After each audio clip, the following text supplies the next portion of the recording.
Bonjour à tous, heureux de vous retrouver sur Le Turf TV pour notre émission consacrée au Quintet Plus et au 5-5. Pour m'accompagner aujourd'hui, deux invités, Aurélien Jor du journal Paris Course. Bonjour Aurélien. Bonjour Philippe, bonjour à tous. Mais également Emmanuel Ballot du journal Week-end. Bonjour Emmanuel. Bonjour Philippe, bonjour Aurélien, bonjour à toutes et à tous. Alors, ce jeudi, on prend la direction de Cabourg en espérant que les Mayas se soient trompés dans leurs prédictions avec le prix des Mufliers pour mâles de 6 et 8 ans sur les 2850 mètres. Le sommaire du jour, l'analyse du Quintet Plus 5-5. On aura une petite respiration sur la stat du jour, le prono du consultant, sans oublier le ticket tout fait pour nos amis internautes. Alors, Aurélien, on va débuter. Apparemment, 3 bases solides pour ce Quintet. On reste dans l'esprit de Noël avec 3 chevaux, le 16, Sapin du Pont, le 15, Santon et le 6, Rivage des Landes. Alors, le 16, Sapin du Pont, c'est votre favori? C'est mon favori, c'est pour moi le cheval à battre tout simplement. Sapin du Pont, c'est 2 courses à Cabourg, une victoire, un accessite, déféré des 4 pieds, cheval dur à l'effort. C'est vrai que sa dernière sortie, moi personnellement, il m'a un peu déçu. Mais quand on regarde le lot, pour un Quintet, c'est quand même un lot assez quelconque. Il a eu d'autres ambitions, il a couru face à meilleur. C'est le cheval à battre tout simplement. Surtout qu'au regard de sa musique, sur ces 10 dernières sorties, 9 fois sur le podium, 3 victoires, c'est incontournable. Il fait toutes ses courses. Il est capable d'être né au vent, comme je disais, c'est un cheval dur. Vraiment, il me décevrait en ne luttant pas pour la victoire à ce niveau. On l'aura compris, c'est une base logique. Derrière, le numéro 15, Santon. Qu'est-ce qu'on peut dire sur Santon? Qu'est-ce qu'on peut dire? Vrai cheval de piste plate, c'est pour ça qu'il faut lui pardonner sa récente bévue à Vincennes où c'était la grande piste. C'est le vrai cheval de province, corde à droite, il tourne bien à droite, il n'y a aucun problème, il est maniable, bien engagé. Comme Sapin, c'est un cheval qui vaut mieux que ce type d'épreuve quand même à Cabourg. On va le revoir à un niveau plus élevé ces prochains mois. Vraiment, il y a 2 chevaux dans cette course, il y a Sapin et Santon. Surtout qu'il a déjà triomphé sur ce parcours en octobre 2011, Une course, une tentative, une victoire sur le parcours du jour. Donc. Incontournable.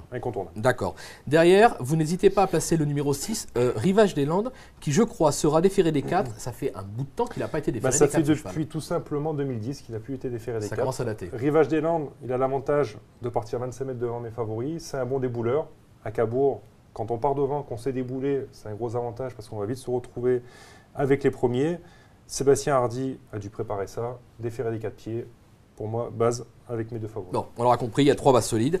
Derrière, alors, un petit bruit d'écurie. Vous n'avez pas hésité à placer le 9 Sambo Duofi. Et justement, là, je me retourne vers Emmanuel Ballot. Emmanuel, vous avez des infos sur ce cheval? D'abord, je suis d'accord avec Aurélien, il y a 2 chevaux qui se détachent, Sapin et Santon. Après, il faut sortir des sentiers battus. Et ce Sambo Duofi fait partie des possibles placés.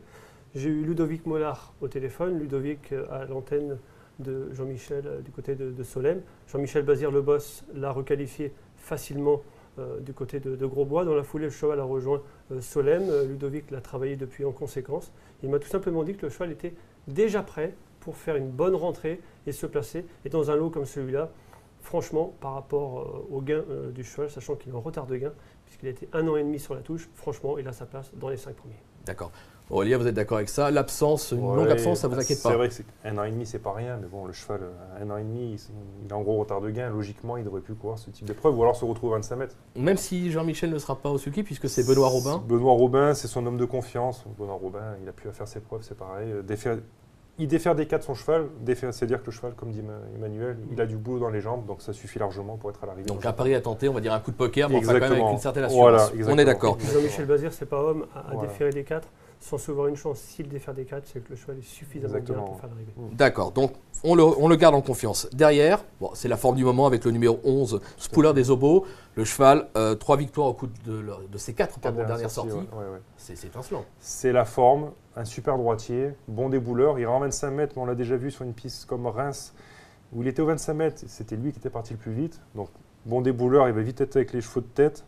Super droitier, en forme, ça suffit pour être à l'arrivée. Voilà, ça fait aussi également partie des choix incontournables. Exactement. Derrière, on vous le rappelle, on est à Cabourg, à main droite. On a parfois des arrivées, on ne va pas dire miracle, mais un petit peu surprise avec des grosses cotes, des 60, 80 contre 1.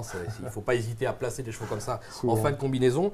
Donc on a 3 outsiders séduisants, avec notamment le numéro 5, Rabolio Duval. Et justement, je me retourne une nouvelle fois vers Emmanuel, parce que je sais que vous avez là encore une info. C'est spéculatif. Rabolio Duval, ça fait 2 ou 3 mois qu'il court très très mal. Je connais bien l'entourage du cheval et on m'a dit justement que c'était une course intéressante pour lui. Jugé sur ce qu'il a fait cet été, c'est une bonne chance. Mais surtout, c'est un cheval qui a besoin d'être réveillé. Et là, les ordres, ça va être justement de secouer un peu ce Rabolio. On avait fait appel à Mathieu Abrivard, mais Mathieu n'est pas du déplacement du côté de Cabourg, donc on s'est reporté sur Anthony Barrier, très bon pilote, confirmé. Rabolio, devant, il est suffisamment véloce, assez maniable, il peut garder une place, il y aura 30-40 contre 1. D'accord, donc Rabolio Duval, devant, méchant, ça peut aller au bout, oui. ça peut garder un lot, parce que gagner, non. Sur une piste comme Cabourg, comme devant et méchant, il garde, si vraiment il y aura un lot, il peut garder une 4-5e place à Bellecote. D'accord.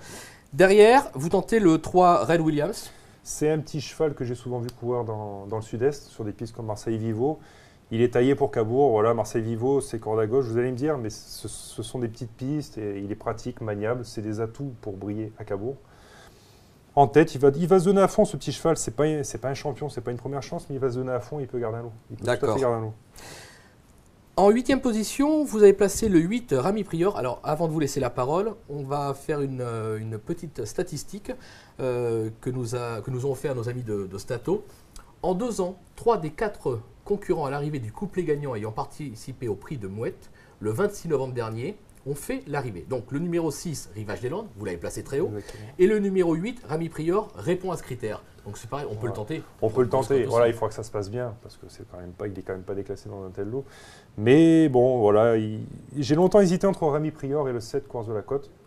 J'ai choisi Rami Prior pour la qualité également de son engagement. Il faudra que ça se passe bien, mais sur ce qu'il a fait de mieux, il peut, pareil, causer une belle surprise, comme le disait Emmanuel, à 40 contre 1, un peu comme Rabolio Duval, exactement. D'accord, on le tente pour une 5e place potentielle.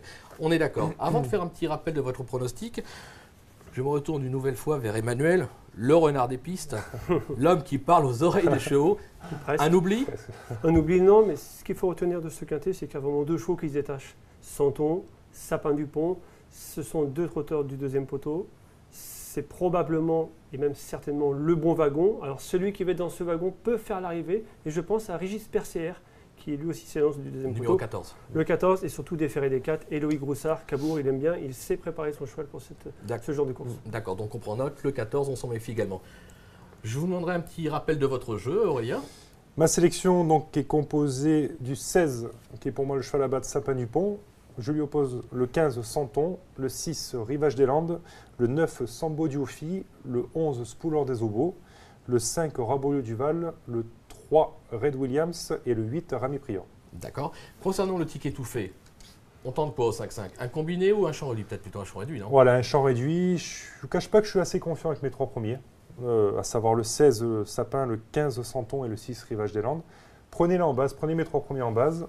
Et vous mettez la suite de ma sélection en champ réduit, tout en ajoutant le cheval d'Emmanuel Régis Percéer, le numéro 14, c'est ça. Pour une 4-5. Et également mon regret, Course de la Côte, le numéro 7. Donc voilà, un petit rappel, on prendra en base le numéro 16, 15 et 6, voilà. Et derrière, le numéro 3, 5, 7, 8, 9, 11 et 14. Tout à fait. Un jeu qui coûtera 21 € pour 1 € de mise. On sait que sur le turf.fr, on peut jouer pour 10 centimes d'euros, donc 2,10 € à l'approche de Noël.